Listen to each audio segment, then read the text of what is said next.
சாகிறதுக்கு முன்னால உங்ககிட்ட ஒரு உண்மையை சொல்லிட்டு சாகலாம் நினைக்கிறேன் ஜமா. என்ன உண்மைப்பா அது? 25 வருஷமா என் மனசுக்குள்ள பூட்டி வச்சிருந்த அந்த உண்மையை இப்ப சொல்ல வேண்டிய நேரம் வந்துருச்சு ஜமா. சொல்லு மனசா, நேரம் வந்துருச்சு ஜமா. சொல்லுப்பா.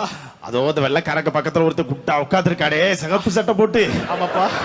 அகலமா ஒரே சைஸா ஒரு 25 கிலோ அரிசி கூட மாதிரி உட்காந்துருக்காடே. ஆமாப்பா. அவனுக்கு என்ன இப்ப? அவன் யார் தெரியுமா எஜமா? யாருப்பா? அவன் யார் தெரியுமா? சொல்லுப்பா. அதத்தான் எஜமா இப்ப சொல்ல போறேன். சொல்லுப்பா. சொல்லு. என்னால பேச முடியாது எஜமா. சொல்லுப்பா. அந்த உண்மையை நான் சொல்லிடுறேன். அவன் யாரு? அவன் வேற யாரும் இல்ல எஜமா. வேற யாரு அவன்? அவன் யாரும் இல்ல. அட சொல்றா. இந்த சிவப்பு சட்டைக்காரரை பாத்துக்கிட்டீங்களா? ஐயோ அது தெரியும்டா. அவன் யாருடா? கேமரால க்ளோஸ் அப்ல காப்பி கேட்டு எஜமா. காமிக்கிறாங்கடா எஜமா. சொல்டா. தெரியுமா? அவன் யாருடா? அவன் உங்களோட என்னோட பா பா பா பாடசாமி சாகும்போது சஸ்பென்ஸாவே செத்து போறா.